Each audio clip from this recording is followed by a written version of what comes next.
Hi everybody. If you have a quick question before we start, now might be a good time about the quiz, the DCF that's due next week.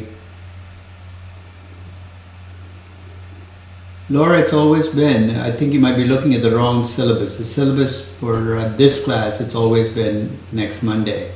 It's the other valuation class that it's April 6th, so it's always next Monday. You can check your calendar if you want for this class.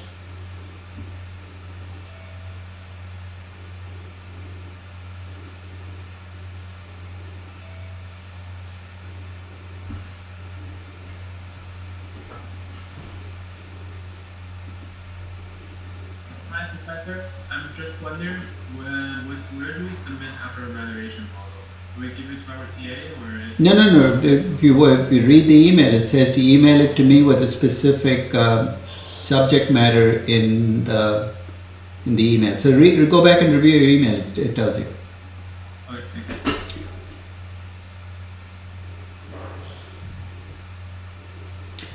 And Shu has a question about the solution to the quiz. The solution that's up there with the XLS X. So if you're using the old link, which is XLS, it must stop in 2016. But if you add the X at the end and make it the new version, you get the 2019 as well.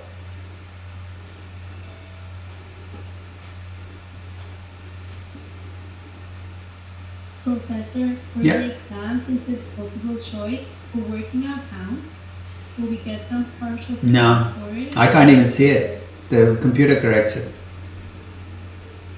That's the problem with multiple choice. It's 0 or nothing. So it's 5 multiple choice questions. Hopefully, you're not going to mess up in every one of them. So, if you have a, so basically, if it's a math error, hopefully it'll be only 1 out of 5. And that's why I doubled the time as well, because I know I think it's more difficult doing multiple choice than open-ended questions because you can't show partial credit. So I made it. I've doubled the time, and I've also allowed. I'm going to allow people to use their laptops. So you shouldn't have math errors because you'll have Excel open. Yeah. Also, once you complete a question, can you go back to it? Yeah.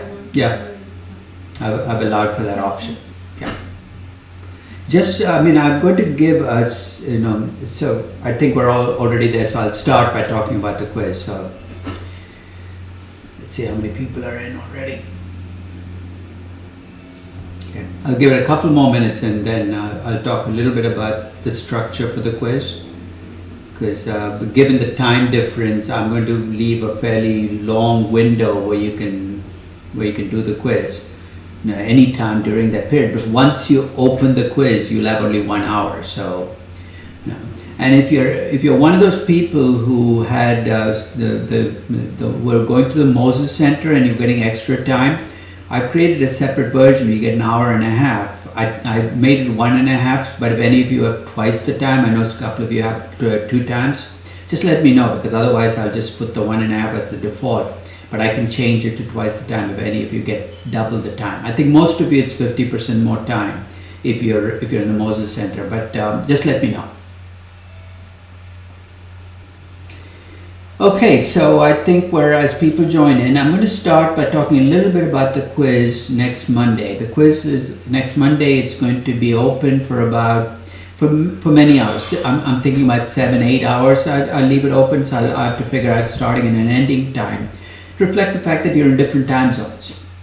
But once you open the quiz, it will be 1 hour from the time you open it. So make sure your broadband connection doesn't die within the hour, or you're on your cell service and your cell phone dies. Make sure that doesn't happen. You'll have exactly an hour. There are 5 multiple choice questions. Each is worth 2 points. And as I think one of the questions was, will you get partial credit? No, you will not get partial. The computer corrects it. So I won't even get a chance to see whether you've done most of it right.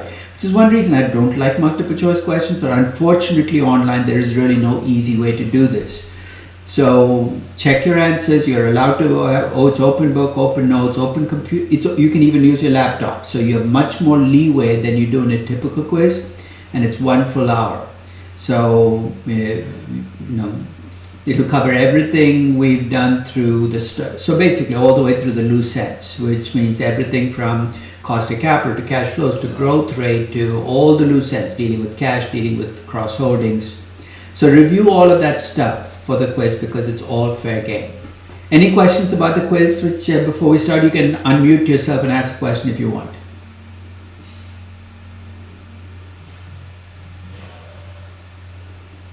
Professor, just want to clarify, it's going to be 5 multiple choice questions? It's 5 multiple choice questions, yes. Okay, so let's get started. No other questions about the quiz? Is it cumulative? No, it's not cumulative. It's from, but let's face it, you know, if you don't know how to lever and unlever betas, which was part of the first quiz, well, you're going to have trouble in the second. It's not cumulative in terms of the material we cover, but if you really had trouble with the first quiz material, it's going to come back to haunt you on the second quiz. So I would suggest reviewing the parts of the first quiz material that are still giving you trouble, even though it's non-cumulative. Hi, Professor.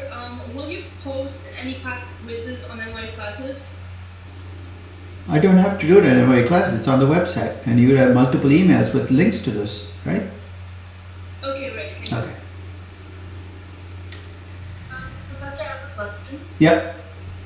Will it still be similar to our past quizzes that we have Yeah. access to? It's the same kind of structure. The only thing I've taken away is instead of you working all the way through, I've worked through the potential wrong solutions and the right solution and give you them as choices. That's really the only difference. Alright, thanks. Any other questions? I Yeah. just wanted to ask another question, if you don't mind. Not at all. Are there going to be any changes in the grading distributions or anything? Well, are you asking me whether you can get a C or a D? I think that I won't enforce that 15% Cs as long as you kind of pull your weight. But I'll be quite honest, if you don't do the project, if you don't do your project, then I'm going to leave open the option of giving out Cs and Ds. So if you are working through on the course and you're taking the quizzes and you're taking the project, don't worry about the grade, it'll take care of itself. But if you kind of abandon any parts of the project and leave them behind, if you refuse to take the quizzes and you don't turn in the project, I have no qualms about still giving Fs. The fact is, unless you have extenuating circumstances, you're in a part of the world where you have no broadband, you can't do any of this stuff, I think that, you know, you should, I'm going to ask of you exactly what I'd have asked in a classroom. And I'm going to make things as easy as I can from a logistics standpoint for you to do stuff, but you know, that's the only that's really the only thing to keep in mind. Thank you. Okay. Sorry, I missed this. Hi, Professor. Yep. I'm sorry I missed this. Just for clarification, will it just be one answer for the multiple choices? There's only one answer. Don't pick multiple. So basically, it'll allow you to have only one answer. Okay, thank you.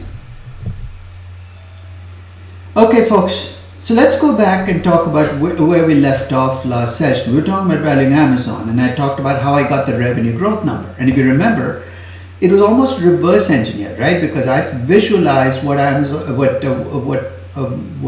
thought Amazon would look like as a mature company, then back from that into what the revenue growth would have to be for the next 10 years. So I thought Amazon is a successful company. It had 40 billion in revenues. The revenue growth rate got me there.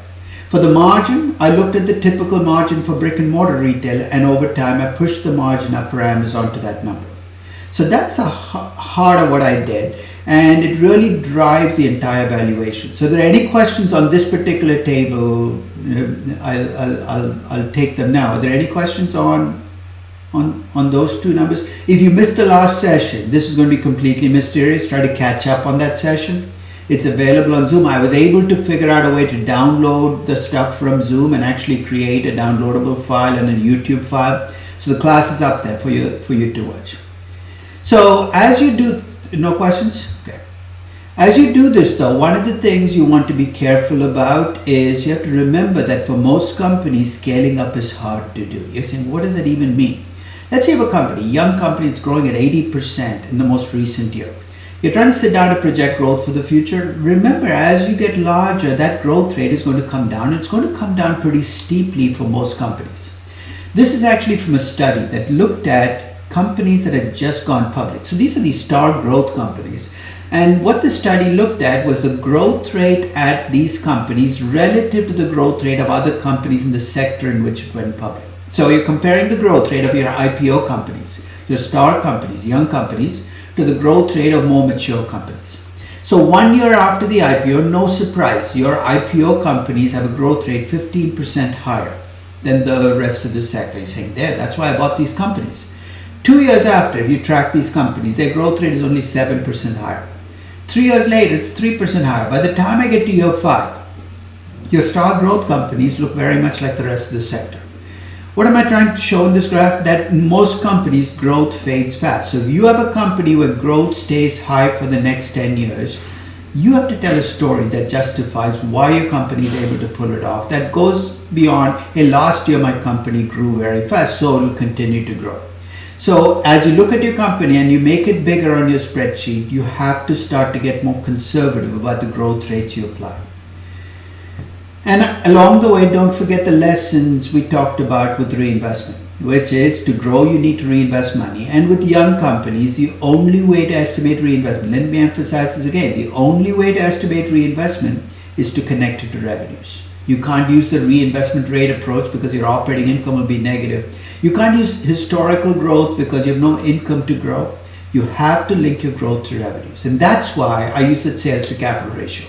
So here's how it works. In the case of Amazon, I take the change in revenues from right now to next year, so 1.1 to 2.8 billion. I take that change in revenue of 1.676 billion, divide by 3, which is my sales to capital ratio for the sector. I get the reinvestment in year 1. Then I do the same thing in year 2. Take the change in revenues, divide by 3, reinvestment. Change in year. So each year I'm taking the change in revenues, dividing by the sales to capital ratio to get the reinvestment in that year.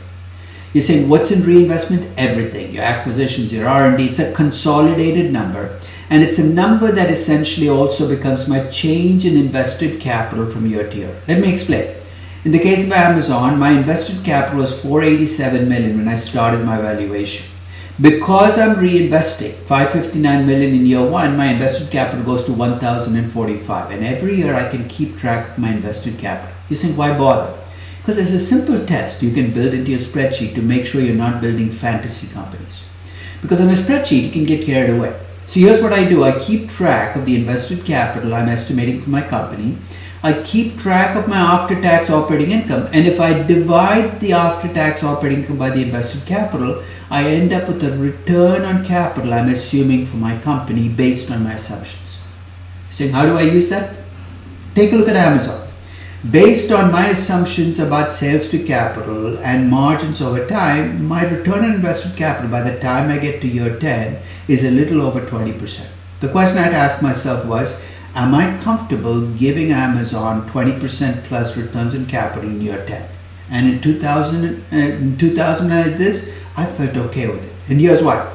The T-bond rate was 6.5%. The return on capital, even at retail firms, was 17 to 18%.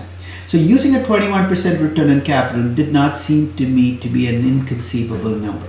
So what you're trying to keep track of in this spreadsheet is, in addition to your investment assumptions and your op margin assumptions, are the numbers playing well together?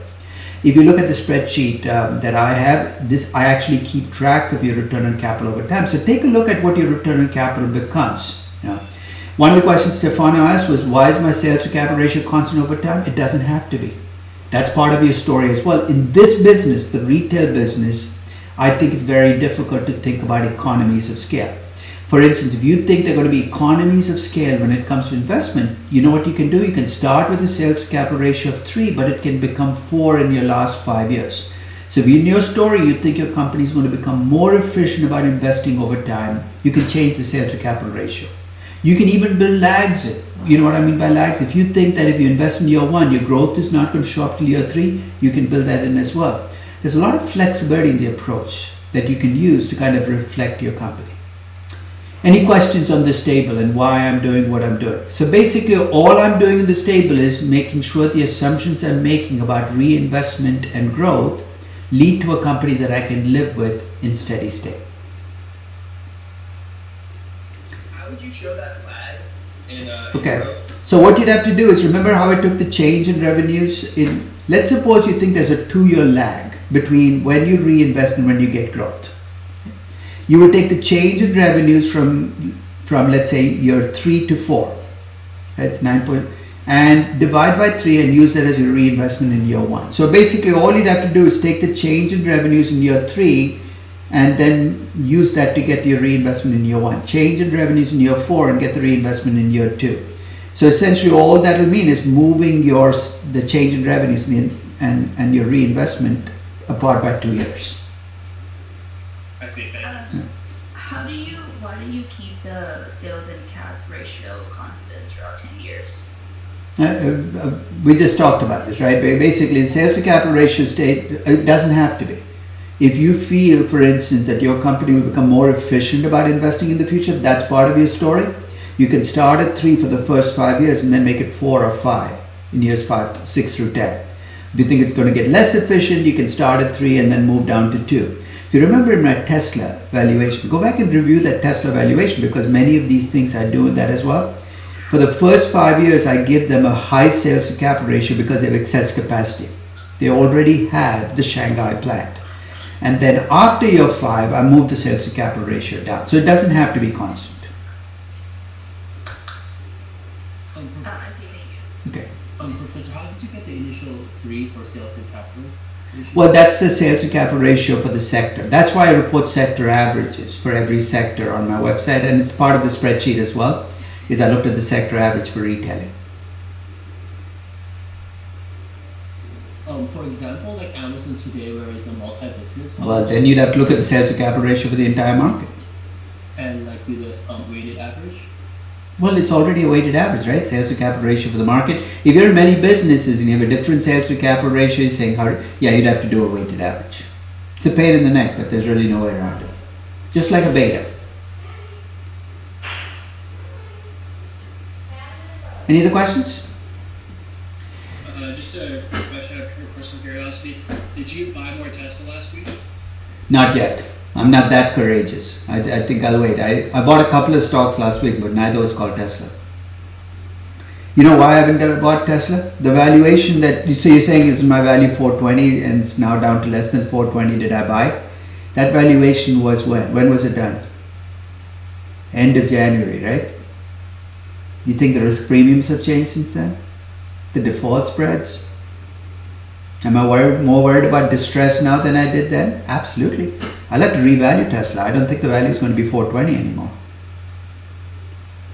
But I'll revalue it. I'm planning to do it in the next week. I'm going to revalue Tesla. My guess is my value's dropped. If you ask me to guess roughly, I would say around 300 right now is my value. So it's a moving target at the moment. If it continues to drop, then I think I'll buy it. But no, I'm not buying it just because. And be very careful. If you have a valuation you did pre-crisis, don't compare the price today to that valuation because you're comparing apples to oranges.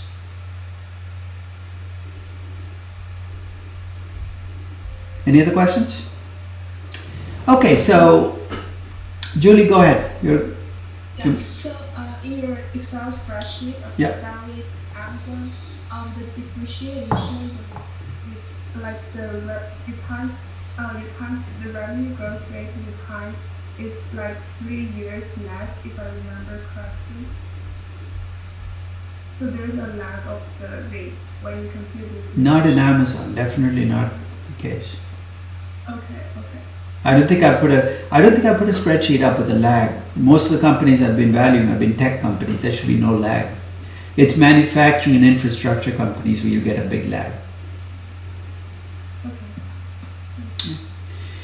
So one of the things you will notice in this valuation is, if you look at my free cash flow to the firm, my free cash flow to the firm are negative. I don't see it in this graph, but my free cash flow to the firm are negative for the first 6 years. Remember that for Amazon, year 1, year 2, year 3, $1 billion. And when you have negative free cash flow to the firm, because I assume that most of it would come from equity, you know that Amazon is going to be issuing shares next year, 2 years out, 3 years out. And when you issue shares, your share count will increase, right? So one of the questions people often have when they value young companies, is you've done a discounted cash flow valuation. Should you use today's share count or the share count that you think will exist after you've counted the new shares you have to issue? You know what? I'm going to give you some really good news and then explain why this is good news. You don't have to count the extra shares that will be issued in the future. And here's why. It's already incorporated in your DCF. And here's how it's incorporated. If you look at my Amazon valuation, I get 14.9 billion as my present value. That present value is affected by my negative cash flows in the first 6 years, right? The present value of those negative cash flows is pushing down my value today by about 25%. That is already the dilution effect reflected in my present value. Because I've counted it through my cash flows, I don't have to adjust my share count. In fact, if I increase my share count as well, I'll be double counting. So I know it sounds mysterious, and I'll send you a link to a post that explains this with using an actual company.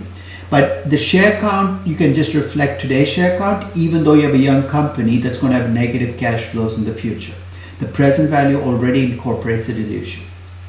Now, if you're worried about failure, and you should be for young companies, and this graph actually shows you, it's actually a graph from the Department of Labor, which keeps this very interesting data set on companies, startups, and what percentage of companies that get started up last 1 year, that's a green column, 2 years, that's a purple, So by sector, you can see for every 100 companies, 100 natural resource companies that get started, only 82% make it through year 1, and only about 36% make it through year 10. So if you have young companies, a lot of young companies don't make it. In fact, collectively across all companies in the market, about 70% of all startups don't make it to year 10. So let's say you're valuing a startup. You do a discounted cash flow valuation using all the techniques we've talked about. Use revenue growth and a target margin and a sales to capital ratio. You come up with the present value and you value per share. That value per share reflects the value for this company if it makes it through 10 years to nirvana. You know what nirvana here is, right? The terminal value. But what if it doesn't make it? There is no way in a discounted cash flow valuation to reflect it. The best way to actually see this, and you can actually see the drop off. This is actually a more detailed graph of what percentage of companies actually make it. And these are young companies. I'm not talking about traditional public companies. These are young startups. As you look across time, there are actually variations across sectors, and you can see what percentage don't make it. The best way to bring it in is to bring it in after your valuation by asking, what is the chance my company will not make it? If you remember a couple of sessions ago when I valued Uber using the story, I valued Uber as a going concern and I came up with about 6.6 billion. Then I said there's a 10% chance Uber will not make it. You know what my equity was worth in that 10%? It was worth nothing. My expected value for Uber will then be 90% times 6.6 billion plus 10% times 0, which is why my value for Uber is only 6 billion. I'm actually valuing Boeing right now. I'll send you, that'll be a valuation of the week next week. It'll have updated equity risk premiums and what we've learned about the crisis. And I do a traditional discounted cash flow valuation of Boeing and I come up with the value per share. But let's face it, Boeing right now is under threat. It's under threat because it has $28 billion in debt outstanding and there's a very real risk that it will not be able to make those debt payments. Not as big as some people think it is. It's not like an airline. It's not a basket case company. But when I value Boeing and I come up with a DCF value, I've got to reflect the fact that there is a chance now, and it's not tiny, that this company will not make it. And then I'm going to ask a follow-up question. If Boeing has trouble making it through these debt payments, if it requires an immense bailout from the US government, and in return for the bailout, the US government demands the equity be written to zero, which is what it did in 2009 for GM, then my equity is worth nothing. I have to bring in that failure risk in. So when you look at that Boeing valuation, you're going to see me try to incorporate failure, but it's a good idea after you've done with the DCF to ask, what is the chance my company will not make it? Any questions about failure and how to deal with it?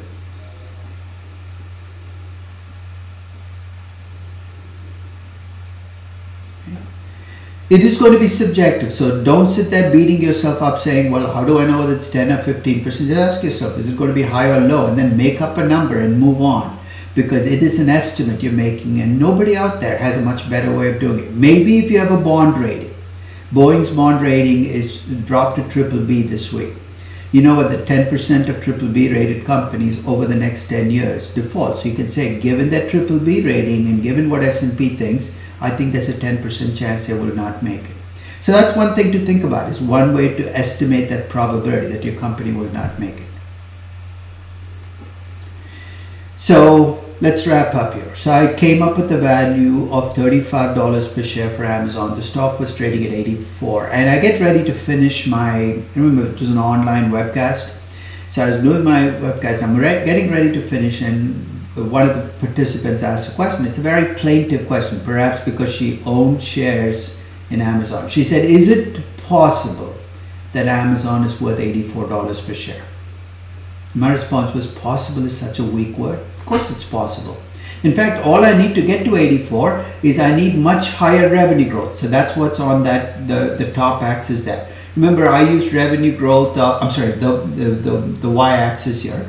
Remember, I used revenue growth of 42%. Maybe the revenue growth is going to be 55 or 60 or 50%.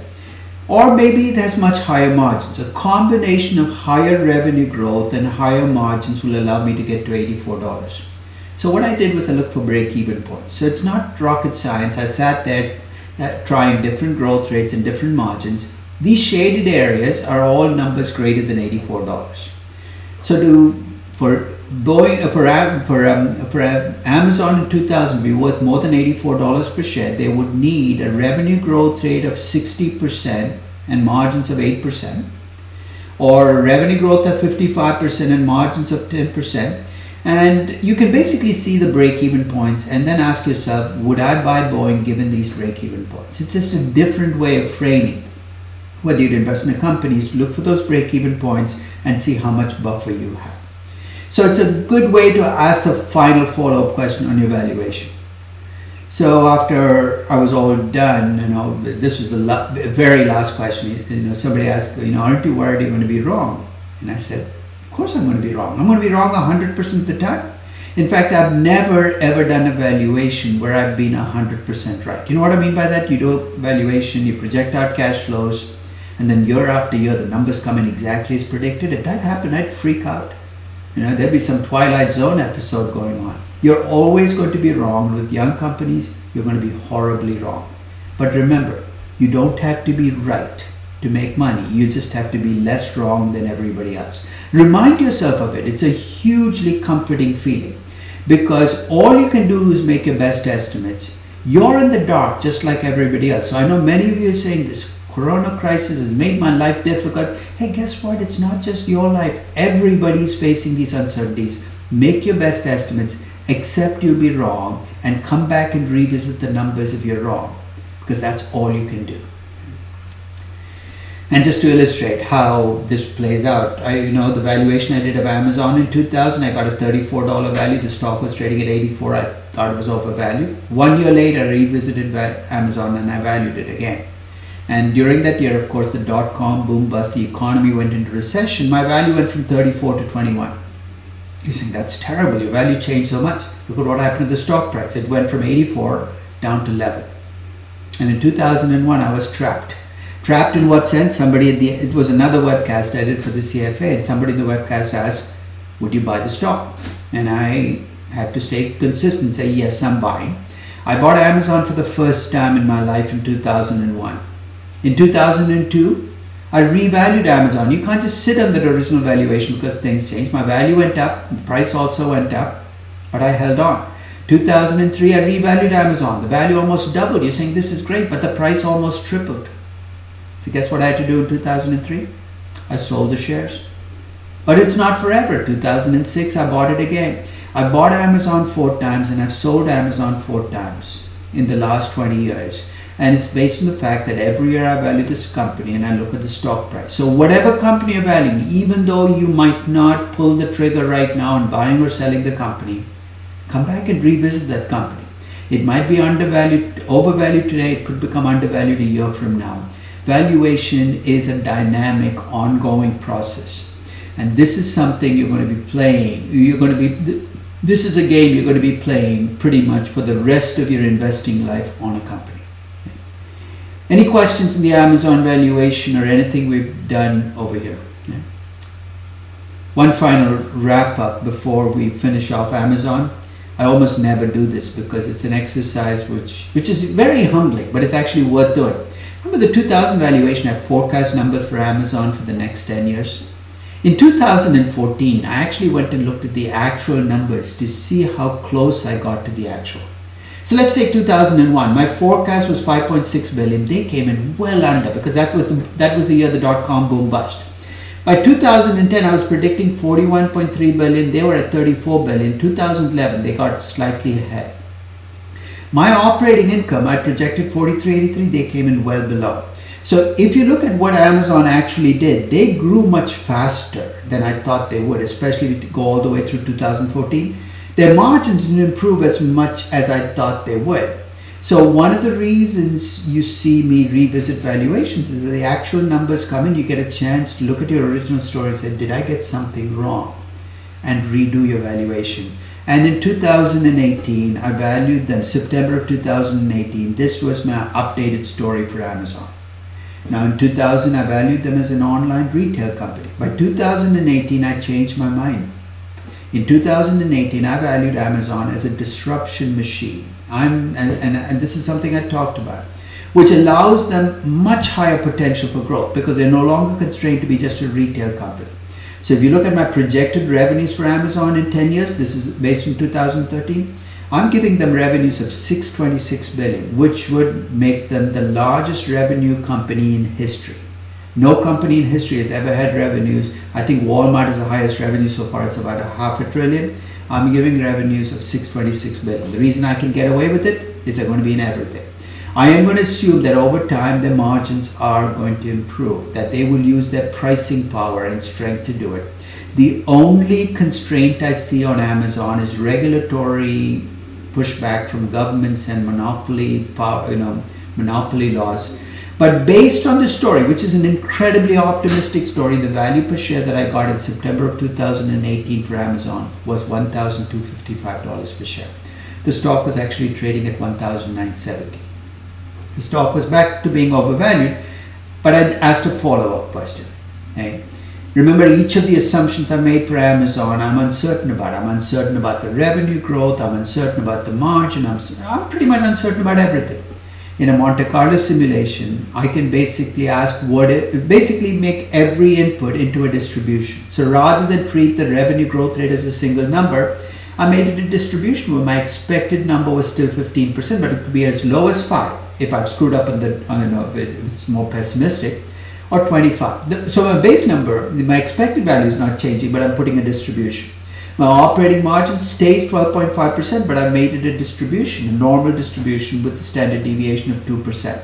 My sales to invested capital, my expected value is 5.95, but there again I've given a wide range. And my cost of capital, my expected value is 7.97%, but basically I put it into distribution where I could potentially have much higher cost of capital. When a Monte Carlo simulation, what happens is you run, each time you pick a number out of each distribution and you get a value. Each time you run a simulation, you get a different value. My median value for Amazon across 100,000 simulations was about $1,241. Very close to my base case valuation of $1,255, but that shouldn't surprise you. I'm using the same base case assumptions. But here's the additional information I get. Remember the stock was trading at about $1,900? If you ask me, is it possible Amazon is worth $1,900? I have to say yes, because look at the tail of the distribution. It's around the 85th percentile. Would I buy at $1,950? No, I wouldn't buy. But it tells me at least where I fall in the distribution, right? So here's what I did. I actually sold short on Amazon. For the first time in my investing life, I sold short. It's a terrifying stock to sell short on in September of 2018. And at the moment that I sold short, I also put in a limit cover. You know what a limit cover is? When you sell short, you buy shares to cover your short sale. I put in a limit cover and said, if the stock price drops to 1,411, which was my 60th percentile, I said, sell the shares. And I got incredibly lucky. In the next 4 months, Amazon went into free fall. It fell as low as 1,320, but when it dropped to 1,411, my short sale covered, but I made almost $550 per share on the short sale. I'm not saying every story I'm going to tell is going to have a happy ending, but by having the distribution, It tells me not only when I should buy, but also when I should sell. It's actually a good way to think about adding more information to your decision process. Any questions about any of the things we did on Amazon in these last few pages? Now, the way I did this simulation is I used a program called Crystal Ball. Stern actually has that available. It's an add-on to Excel. So you can download Crystal Ball and add it onto Excel. It adds an extra menu. It allows you to take any valuation you've done, including the valuation of the company you're going to be doing, and convert it into a Monte Carlo simulation. One of the things you'll have to learn to use Crystal Ball is about distributions, which is not difficult. It's not a difficult thing to do, but it's something worth thinking about, especially if you want to make your valuations richer. Professor? Yes? Your standard deviation as well as the high and low, how did you calculate that? Well, you can look, for instance, if you look at operating margins, I'm looking at across retail firms, right?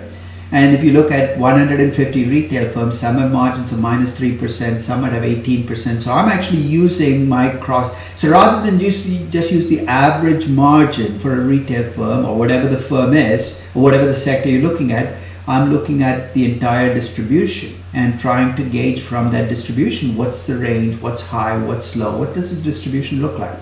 So when you think about creating these distributions, you're either going to look at historical data for some variables, cross-sectional data, cross companies for others, or data from your own company over time. Amazon's been around 22 years. I can see what their margins look like every year, what their sales to capital ratios look like every year. Ultimately, though, you have to make a judgment call. But those are the three places you can go to get the information to make those assessments. Well, the types of distributions you pick will have to depend on the variables. Some variables are left skewed, you know what, I'll send you a little paper I wrote to kind of as a guide to how do you decide whether you pick a normal or a log normal. So it's about 12 pages. It's not a deep paper, but if you get a chance after the session, I will send it out. Read it. Maybe you might want to do it after your quiz, but it's actually a good kind of review of how do you pick a distribution for a particular data. Any other questions? Okay, so let's keep moving to the next aspect of the dark side. Now I want to talk about mature companies. Normally when you value mature companies, you feel pretty comfortable. Why? Because they have a long history, they have a business model. So you're saying, look, I know Kraft Heinz, I know what they do. So you feel pretty comfortable, except when what they've been doing stops working. And a lot of companies, this has become the case. Why does it stop working? The business matures, disruption comes in, and these companies continue to do what they did. And what happens when there's disruption is these companies sometimes are forced to change. They're forced to change by whom? By activist investors. A Carl Icahn or a Bill Ackman gets on and says, you got to change the way you do things. Even though it used to work 20 years ago, it's no longer working. So the challenge you face with these companies is you can't just take the historical numbers and make them the numbers for the future, because that's not what the company is doing anymore. So I'll give you an example. I'll give you exactly what I'm talking about using those 4 questions that I frame my valuations around. Remember the 4 questions you try to answer when you value a company? What are your cash flows from existing investments? What is the value added by future growth? How risky are your cash flows? When will your company become a mature company? With mature companies in transition that are changing, you get 2 answers to every single one of these questions. If the company continues to do what it's doing, let's call it status quo, you get 1 answer. And if the company changes to reflect the changing times, you get a different answer. Let me explain what I mean.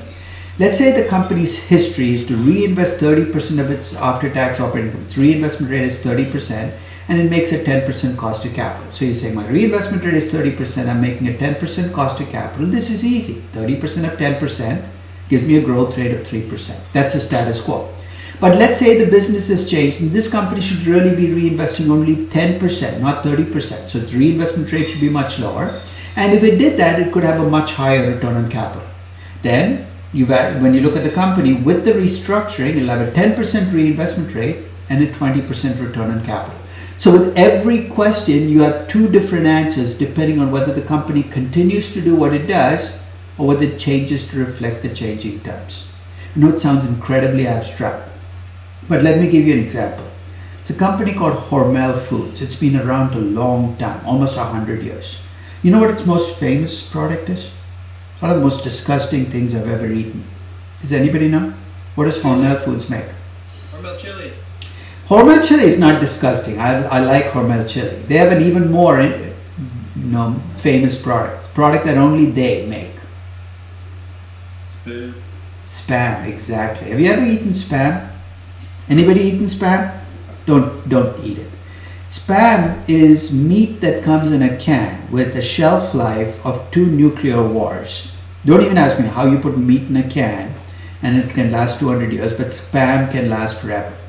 In fact, the history of spam is actually interesting. Spam was concocted or made by Hormel Foods at the end of the Second World War. Because here's what happened. At the end of the Second World War, the U.S. Army was trying to get its soldiers back from Asia, back to the U.S. And that was too long a trip to make on military planes. So what happened was they would stop in Hawaii, which is pretty much halfway between Asia and the U.S. And so you had tens of thousands of hungry soldiers landing in Hawaii. And this is Hawaii circa 1945. There was nothing there, no food.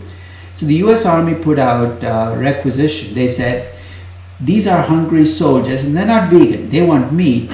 We want some company to come up with a way of getting meat to Hawaii, but we have no refrigeration, so we can't store the meat. We want meat that can be kept in cans. And Hormel invented spam. That's why if you go to Hawaii still, you can get cookbooks that are based on spam. Like 100 different ways you can make spam. Stir fry spam, spam casserole. It's disgusting no matter how you make it. But that's the product. That long backstory, Hormel's been around a long time. It's had a glorious past, but it's now kind of a mature food processing company. And it's run by managers who are stuck in the past. They're still running Hormel as if it's 1970. So their growth is entirely in the US. They don't even think the rest of the world exists. So here's what I did. I first valued Hormel Foods assuming that the existing management stays in place. And what's the existing management doing? They're not reinvesting much. They have a low growth rate. They don't use much debt. Why? Because that's what they've always done. The value per share that I get for Hormel with those assumptions, assuming the existing status quo, is $31.91. But Hormel has a potential for change, especially if they look global. There is a potential they can reinvest more, and if they reinvest more, they might have to settle for a lower return on capital, but they'll have a higher growth rate. So this is my second valuation of Hormel with new and different management. Higher growth, a little bit more debt in their cost of capital, and what I get as my value per share is about $38. So I have 2 different values for Hormel. $32 with the status quo, $38 with somebody else running the company. Saying, how the heck am I going to use this? If you can attach probabilities that to the fact or to the status quo and the likelihood of change, you can get an expected value across those 2 scenarios, right? Because as an investor, you don't know which one's going to hold. At the time that I did this valuation, I gave a 90% chance that the status quo would prevail, and here's why. Hormel's largest stockholder is the Hormel Foundation. The Hormel Foundation has about 36% of Hormel, and it's really the old Hormel family that used to own the company's shares. It's run by a board, none of whom are Hormel's anymore, but there's a board of directors. So I took a look at the board of directors of Hormel Foundation to see whether they put some pressure on Hormel to change. And guess who chairs the Hormel Foundation board? It's a CEO of Hormel. And my stomach dropped. I said, there's no chance, or very little chance of pressure coming on Hormel. That's why I've attached a 90% chance. But I'll tell you what could change this. If tomorrow I read a news story that Carl Icahn has taken a 7% position in Hormel. Hey, Carl's a pushy guy. That 10% chance of change might become 21%. You saw this actually play out in the last 2 weeks with Occidental, where Carl Icahn has actually taken a larger position and pushed for change. Occidental actually very quickly conceded and made those changes. But with mature companies, that's something to think about, is you can value the company with the status quo. That's easy to do. But if your company is facing change, you might have to do a second valuation where you say, if something changed in the company, what would the value be? And take expected values. So that's a big deal. But with mature companies, there are some some qualifiers I'm going to add. Lessons I've learned in valuing mature companies. First is many mature companies, especially when they're restructuring, talk about cutting costs. And they give you these plans. We're going to cut costs by 2 billion, 3 billion, 3.5 billion. But many of them are unable to carry this through. So they announce in the Wall Street Journal they're going to cut costs by 3 billion. But 3 years later, you look at these companies, they've cut costs by $1 billion or $500 million. So one of the areas of research I've kept track on is these McKinsey studies on what kinds of companies actually carry through on their promise when it comes to cost cut and what characterizes these companies. So again, don't read too much into this. It's a subjective study, but basically looked at what characterizes companies where they promise cost cuts and actually deliver. And the most critical factor was, is the top management completely behind this, or is this something being thrust on them? Are there clear targets? Are they giving you actual numbers? Or are they just saying we'll cut billions of dollars but not specifying how many billions? Is there a clear plan up front on cutting the costs? Do they have the capabilities to cut the costs? So essentially, when you see a company, and maybe this is the company you're valuing saying we're going to cut costs, maybe you want to look past the press releases to see if in fact they're the kinds of companies that will carry it through. Now, the second thing to remember is, many of these companies also talk about going back to growth, but going back to growth is not that easy. And if you think about earning more than your cost of capital, a lot of companies have a really difficult time earning more than their cost of capital. And if you're in a bad business, growth can actually destroy value. And our parameter for value creation or value destruction is whether you can earn more than your cost of capital. So here's the bottom line. If you're in a business where the returns on capital are less than the cost of capital and you're in trouble, the answer to your troubles is not growing more, but actually shrinking. So when you think about increasing growth, it might seem like a good option, but before you go down that road, again, check your company. Is it the kind of company where the return on capital is higher than the cost of capital? Look at your company, look at the sector. And if it's a kind of company where return on capital is greater than the cost of capital, maybe you can map out a growth plan. But if it's in a business that's a bad business, maybe the best thing they can do is hold back on growth.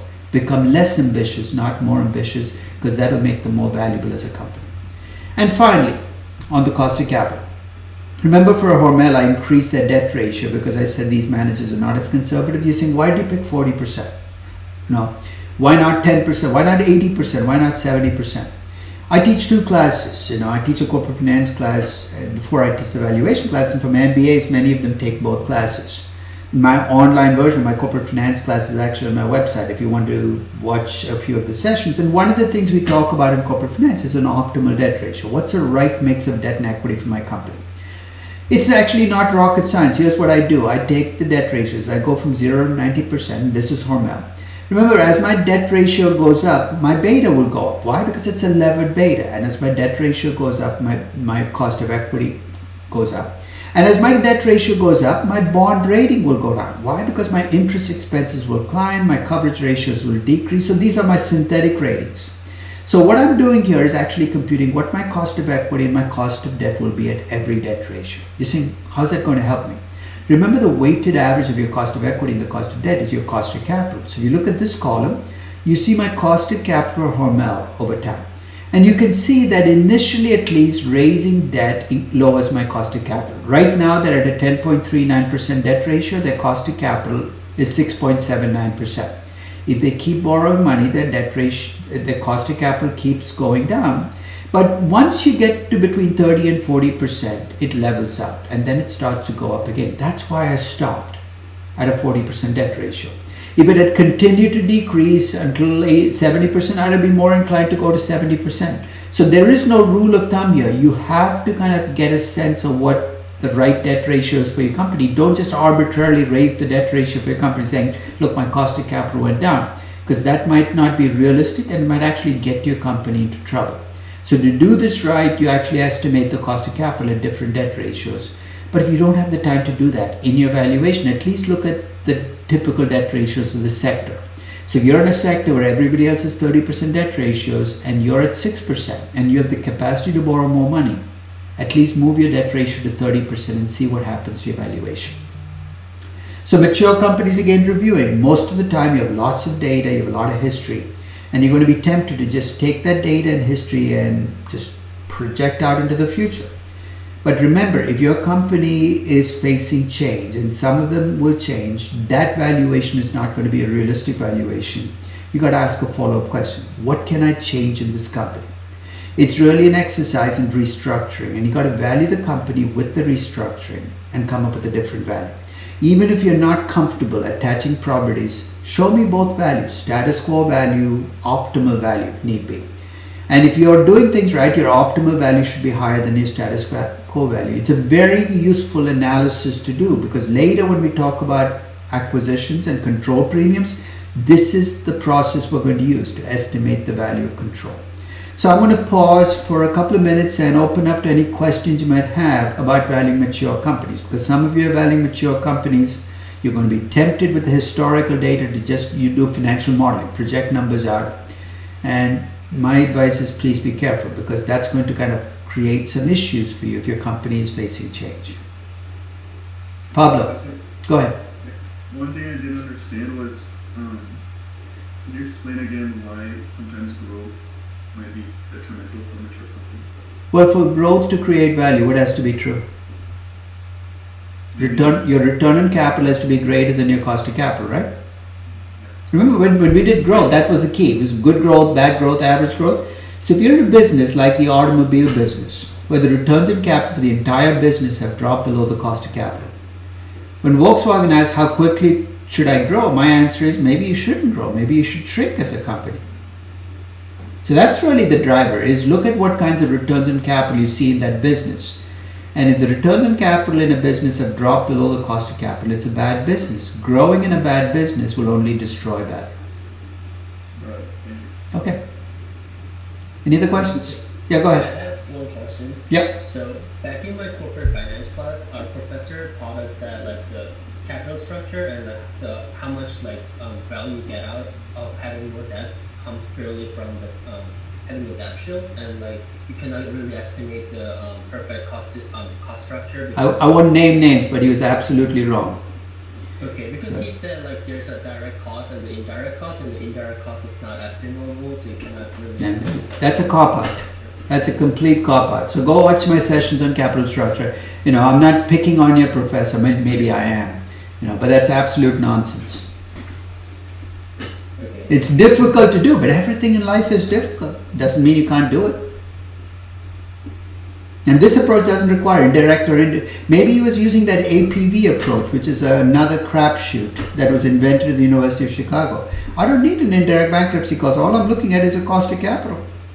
Right? So go back and look at those sessions if you want. You can go if you go to my website and click on teaching and you go to the corporate finance class, check the spring 2019 class, because for the 2020 class I haven't got to capital structure yet, and watch the sessions on capital structure. It's 1 or 2 sessions. That's all you need to watch.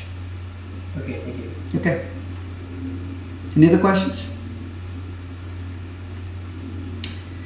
Okay, so let's talk about the most depressing valuations of all. And unfortunately for many of you, this might be the scenario you face if you picked a company that you thought was healthy 6 weeks ago. And that is when you're dealing with a company which, looking forward, is looking at decline and perhaps distress. Again, let's see why this is difficult to do.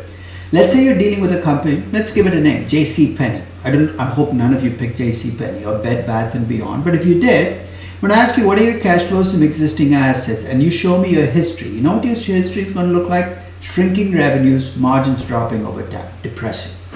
Then I ask you, what's the value of growth? You start laughing. What value for growth? You're basically losing value. You're thinking about shrinking, not growing. And as you shrink, your risk itself could change. Your cost of capital could be changing depending on whether you pay down debt or you don't pay down debt. So essentially, every question you're going to see yourself faced with numbers you don't see with healthy companies. Cash flows are decreasing, your revenues are shrinking, your margins are getting worse, growth is destroying value, and your business risk is evolving. And hanging over all of this is the reality that your company might not make it. You're faced with a depressing valuation, right? So here's what I'm going to do. I'm going to start first talking about why valuing declining companies gives us trouble, then bring in distress after the fact. So if I give you a company in a shrinking business, let's take Bed Bath & Beyond. Bed Bath & Beyond is going nowhere. There's no growth left in its future.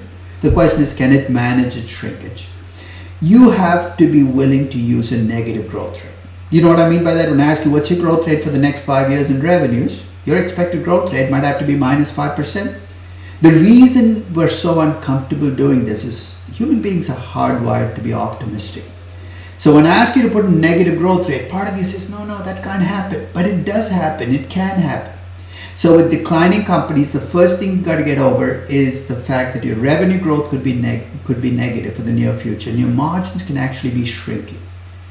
If your most optimistic scenario is you can shrink your way to becoming a sustainable, much smaller company, that's what your end game will be. But in some cases, that might not even be feasible.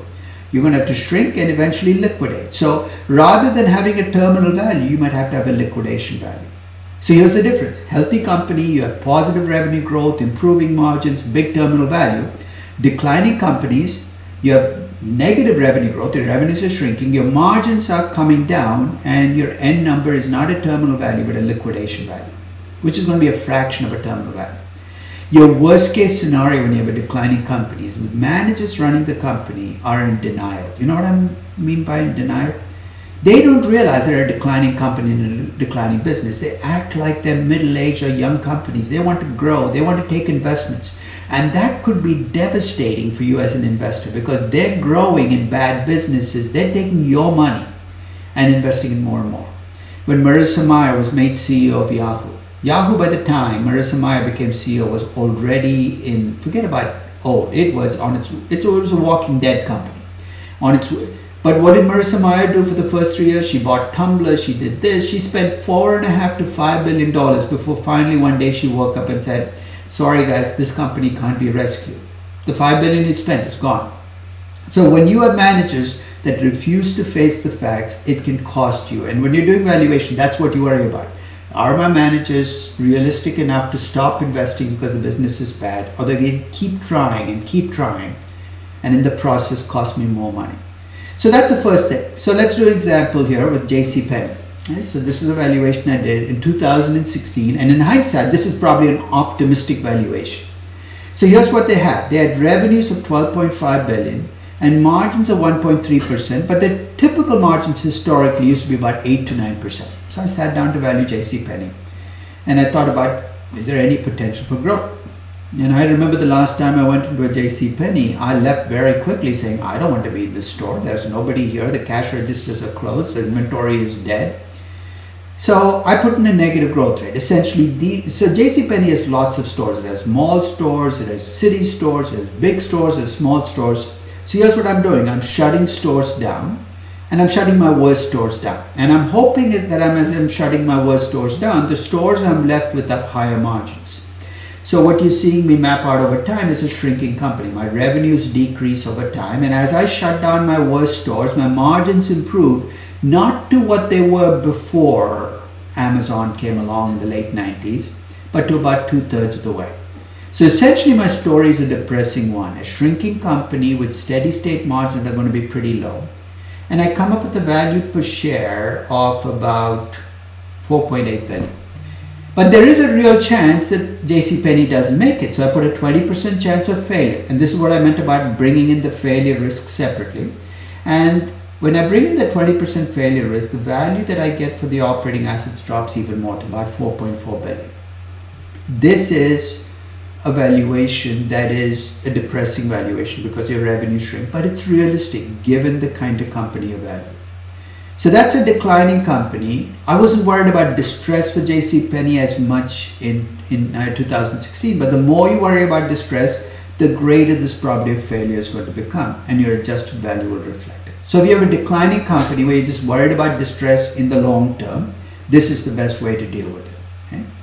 Now let's talk about valuing a declining company where distress could happen anytime soon. And this is actually the worry you have with the coronavirus, is a lot of companies that were teetering on the edge could now get pushed over.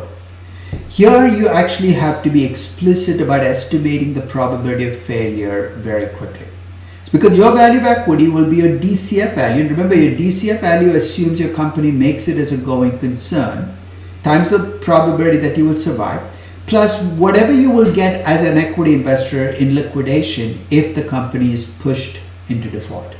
So when you think about an airline, especially the smaller airlines, Spirit Airlines for instance, where you think, look, the company might not make it, you'll have to adopt this approach. In fact, 80% of the airlines around the world, I think you have to do this.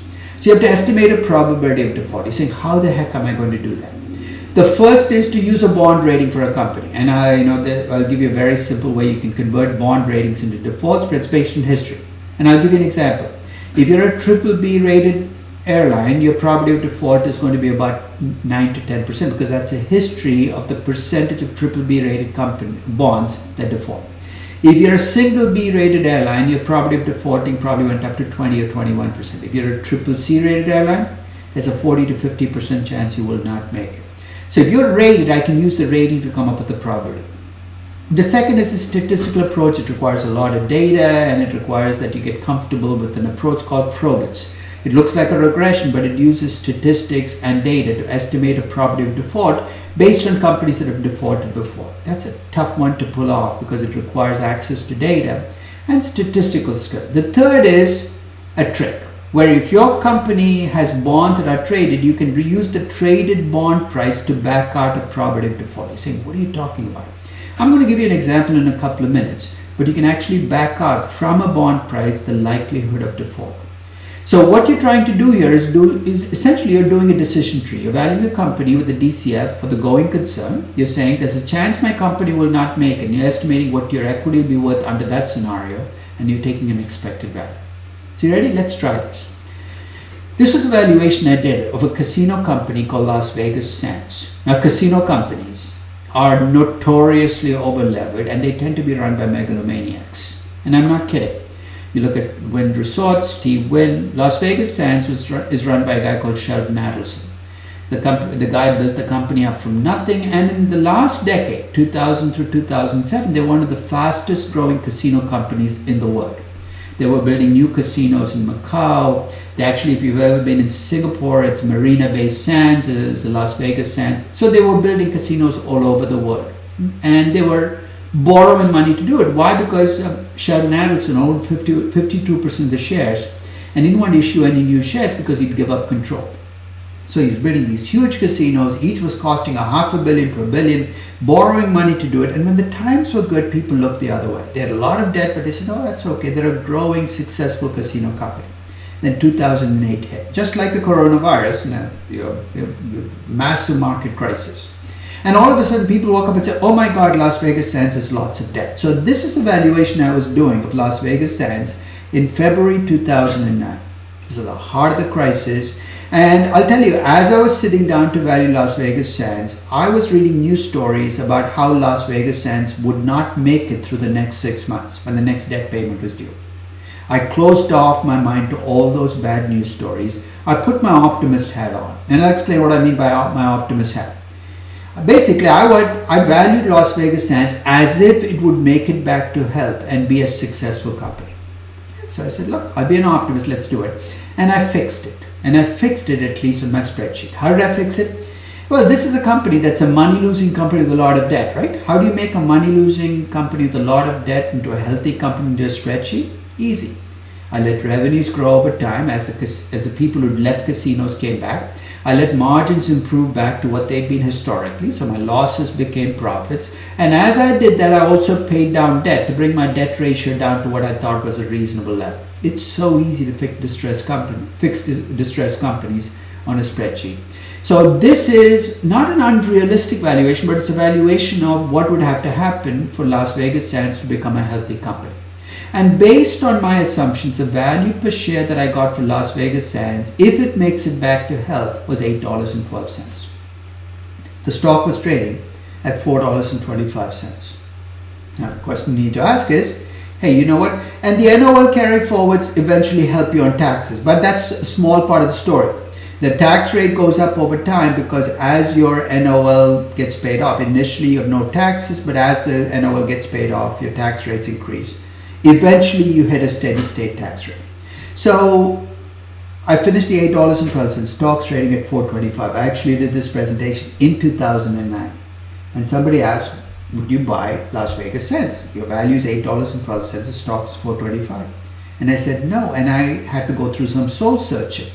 Because if I have faith in value, and my value is $8.12 and the stock is trading at $4.25, shouldn't I be loading up on the stock? You know what is holding me back? All those stories about Las Vegas Sands not making it. And here's why it was holding me back. $8.12 is the value for Las Vegas Sands if it survives and becomes a healthy company again, right? But there's a chance it won't make it and my value doesn't reflect it. You're saying, can't I increase my cost of debt? It really is not. Look at my cost of capital. It's not that sensitive to how distressed I am.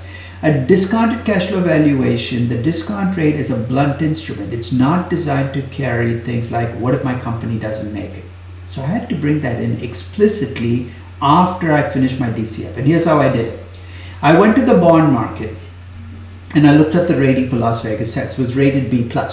Now, if I wanted to, I could have used the B+ rating, and the probability of default I would get based on the B+ rating is historically that number would have been about 28.25%. I could have used that. And if I were in a hurry, that's what I'd have done. There's a 28.25% chance Las Vegas Sands will not make it, and a 71% chance it will. But Las Vegas Sands had bonds outstanding, and I'm going to show you how you can use a bond price to back out the probability that your company will not make it. It was a 7-year bond with a $63.75 coupon for the next 7 years. So basically what you have here are my promised coupons and my promised face value. 6.375% coupon rate is the $63.75 and the 1,000 is the face value of the bond. It's a 7-year bond. Now normally the way we price bonds is we take the promised coupons and discount them back at a risk adjusted discount rate. That's not what I'm going to do here. Here's what I did instead.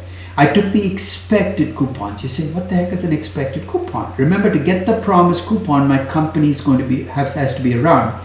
So I multiplied each promised coupon by the probability that my company will be around. You say, I don't know that yet. You're right. It's an unknown. Let's leave it as an unknown. And because I'm adjusting my coupons and face value for the risk, I can discount these cash flows back at a risk-free rate. So I have the price of the bond, I have the promised coupons, I have a risk-free rate. All I don't know is the probability that my company will not make it, right? In my Excel spreadsheet, I solved for it. I came up with 13.5% per year. You see, what does that even mean? For the bond to be priced at 529, there's got to be a 13.5% chance of failure every year. And if you think about my discounted cash flow valuation, my big value happens in year 10 to get to my terminal value. If I believe this probability of default, there's a 23% chance that my company will make it through year 10 in Nirvana. There's a 77% chance, to the degree that I trust the bond market, that my company will not make it. So here's what I have. There's a 23% chance that Las Vegas Sands will make it, and my value per share in that 23% chance is $8.12, my DCF value. The remaining 77% of the time, the company will not be able to make its debt payments. It'll have to liquidate itself.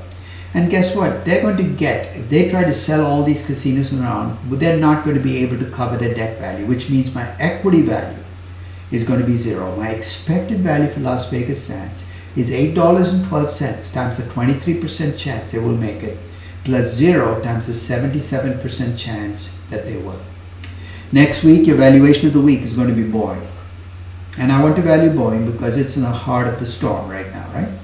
I'm going to do a DCF value for Boeing, and I'm going to come up with a value. But then I'm going to complete the process by asking, what is the chance that Boeing will not make it, or the equity in Boeing will not make it? Because if you have a bailout and my equity gets wiped out, that's the same thing as my equity not making it.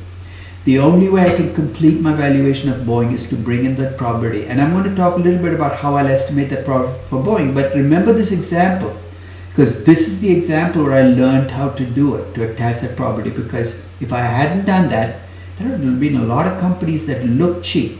Now, the way you get the probability is you have to use the solver function in Excel. So basically enter the price, the cash flows, and you use the solver function in Excel. There's no way you can mathematically solve for it. So you'd have to use the solver function in Excel. So Austin had a question of where do I get the 13.54%? You basically have to enter the price, the present value equation, and then hit the solver function for the only unknown here, which is the probability of failure. Okay. So it's a little messy if you're doing it by hand, but with Excel it's very, very doable. So any questions about distressed companies? Because some of you, as I said, will be dealing with companies where attaching this post-DCF estimate to failure is going to make the difference between whether you find this company to be undervalued or not. Sir, I have a question. Yep. So the 76.66% probability is has time horizon of 10 years, right?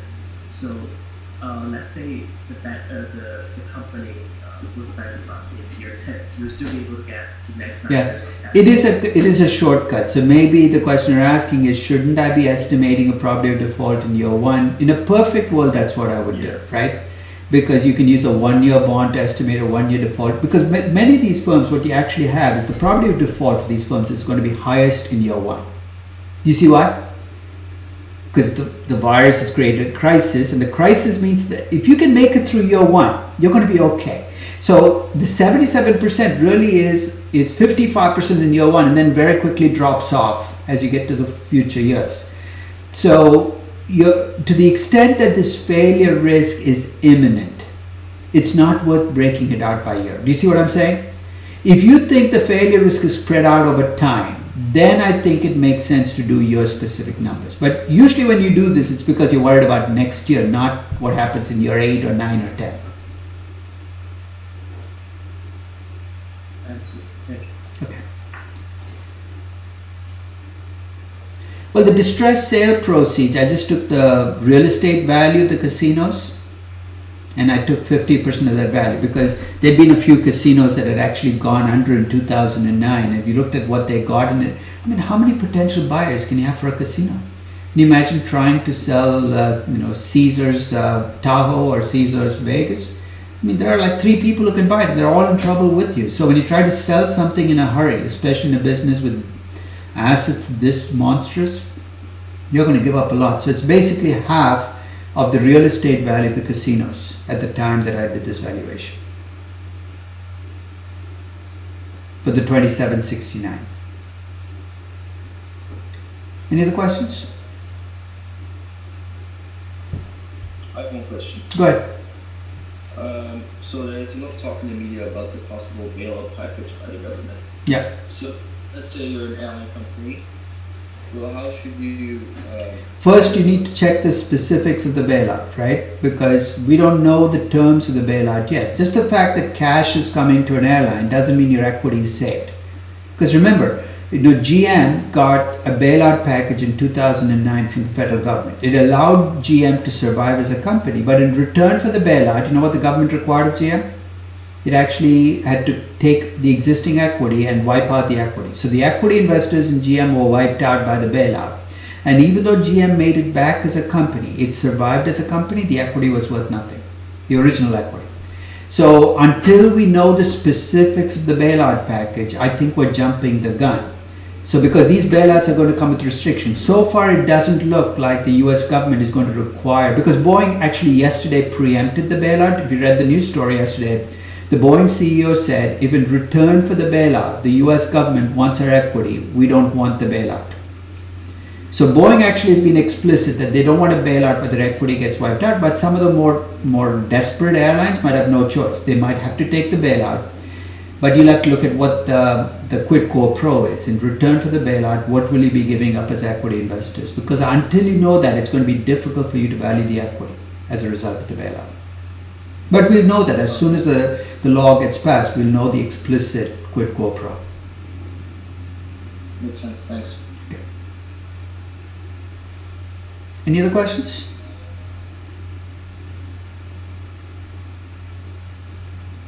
Okay. Now let's talk about valuing emerging market companies, and at least set up the process as what makes emerging market companies potentially difficult to value. Again, we ask the question, what are your cash flows? What's the value added from growth? How risky are you? With emerging market companies, I'll tell you the biggest problem. There's always a macro problem hanging in the background. Let me explain. When you value a Brazilian company, you can ask, what are your cash flows? What's the value of growth? How risky are you? And when will you become a mature company? Look at the company, but let's face it. What Brazil does as a country affects every one of these, right? So when Brazil had those corruption problems in 2016 or 17, guess what? Even the best run Brazilian companies, Natura Cosmetics, for instance, a company I really like, I think it's well run, the cash flows were affected, the value from growth was affected, the risk was affected.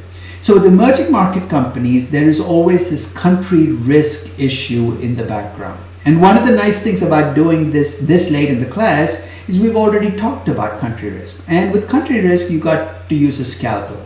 In other words, when you have a Brazilian company, you can't just take the Brazilian country risk and hit it. You have to think about where the company gets its revenue. So if you're Embraer, you're less exposed to Brazilian country risk than if you're Ambev.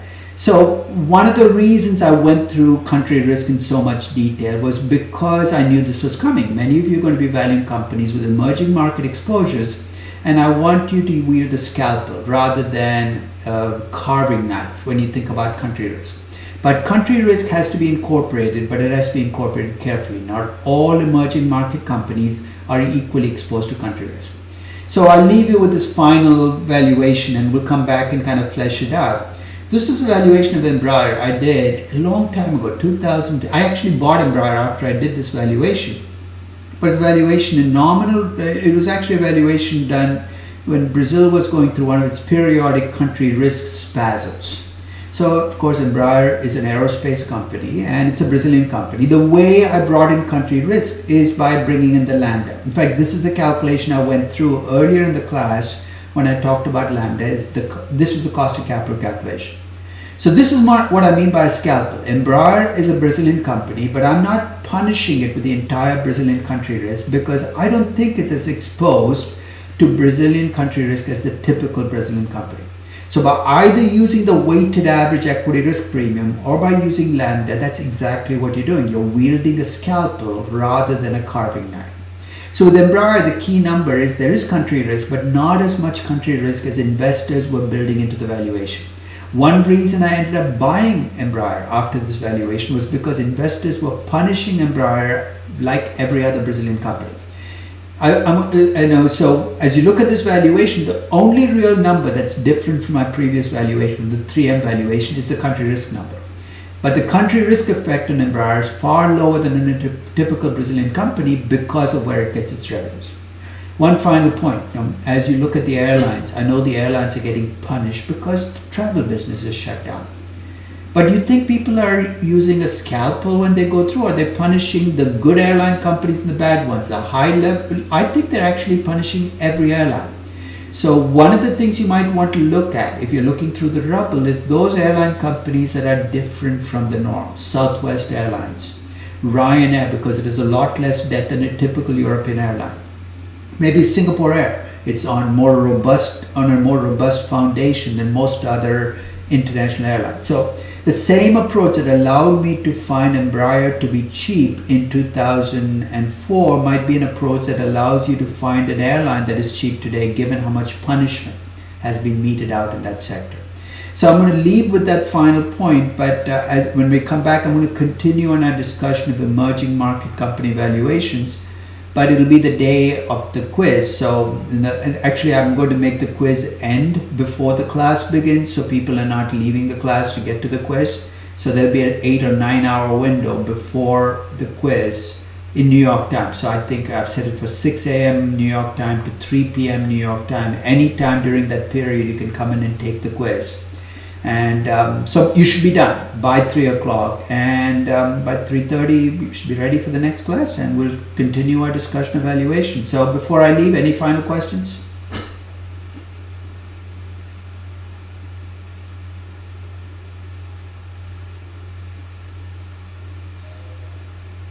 None? Go ahead, Rodrigo.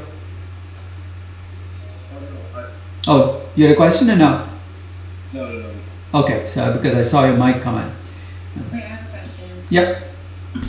So we're logging on at 3:30, taking this for an No. hour. You're not logging on at 3:30. It's going to be open for 9 hours that day. You can log on anytime you want during that 9 hour period.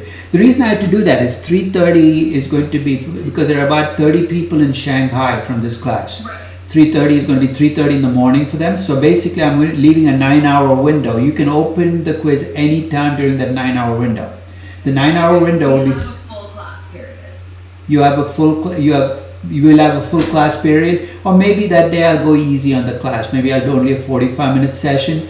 But I couldn't figure out a way to do it with the class, because then everybody would have to take it at the time of the class, and that would be a nightmare. Right. So I will set enough time that day that you have a window of 1 hour during that day to come in and take the quiz, but it won't be during class time specifically. It'll be during that day, a 9-hour window. And any 1 hour during that 9 hours, you can come in and take it. Alright. Professor? Laurie, and a follow? Did that answer your question? Yeah. Professor? Yep. I read your blog post, I think it was on February 23rd, and it was about like the viral market one. Which one? The second one? So that was the second one, I think, right? Very first one? The one basically you said it was you could be underestimating the effects of it. Yeah. I kind of wanted to know. It's been a Well, you should read the next 3. You've stopped after viral update 1. There have been 3 more after that. Yeah, so go ahead and read the other 3. You'll kind of get a sense of where I am now. And there'll be another one, I think, on Monday, which hopefully will be my last viral update, and we can move on to a regular world, a post-virus world. Well, somebody asked to format for the question. It'll be multiple choice. It'll be online. It's actually a very easy platform to work with, and you can go back and forth across the questions, and you can use your laptop. Professor? Yes. Since your class doesn't have NYU classes, will you tell us a link of where we're going to do the exam? It's on NYU classes. So basically, you have to go to NYU classes, click on tests and quizzes. So go to NYU classes, and on the left, when you go to NYU classes, there's tests and quizzes. I'll send you the explicit instructions. But if you've never been on NYU classes, get there this week so you get comfortable with the format. So you're not looking for it on Monday.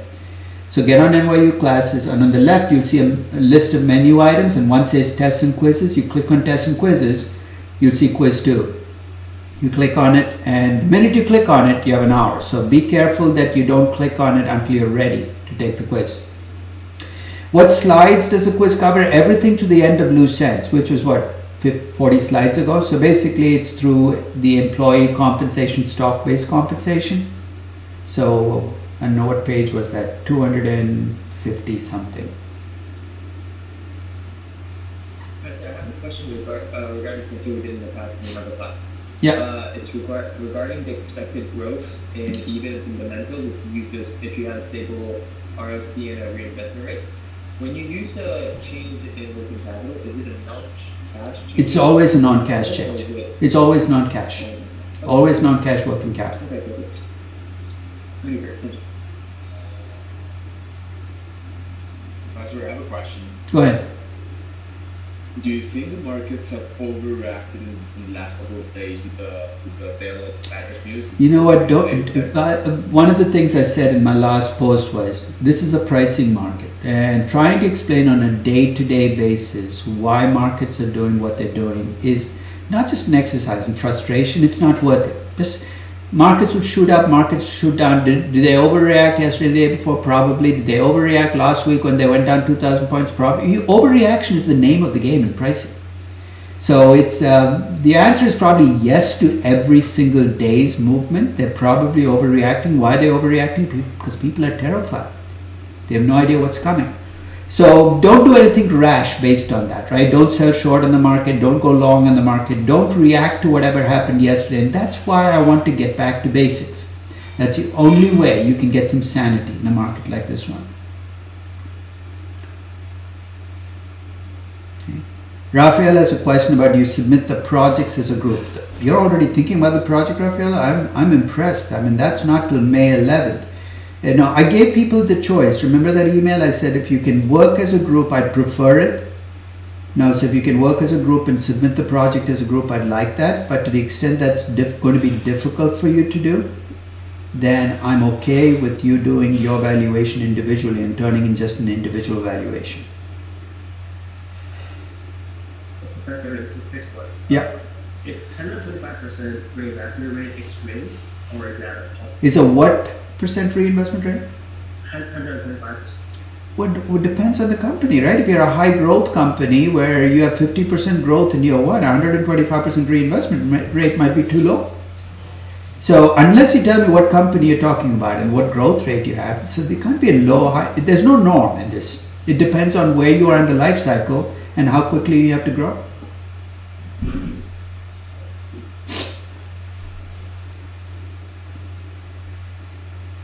Oh, the question is about the DCF. I got it wrong. Raphael's question was about the feedback thing. The feedback, just do individually. Don't do it as a group. Just submit individually. So this is the April 3rd where I give you a one-time deal where you can turn in your DCF and I take a quick look at it. That do individually. Don't do it as a group. But remember to put that my perfect valuation, DCF valuation in the subject. Otherwise, I'm getting so many emails every day, it's going to get lost. So I'll send you a reminder again. So I'm glad Sama brought that up. This is for the final project report, do it as a group. But for the feedback, just do it individually. Any other questions? I have a question about the project. Go ahead. Abide by the four, like one international company, one. Well, didn't you already pick it? Are you telling me you didn't pick a company already? You're still thinking about companies? Yeah. I already have a company. I'm just saying, like, because our group. Oh, when you group cut, no, that's fine. Because the person who's doing the international company disbands and does it on their own, you can't really meet. No, don't worry about the criteria. You're okay. All right, thank you. Okay. Okay, folks, I'm going to wrap up and I will see you next Monday, hopefully after the quiz, and you'll all be happy because the quiz was so easy, but that's what I'm hoping. And I'll see you soon. Take care.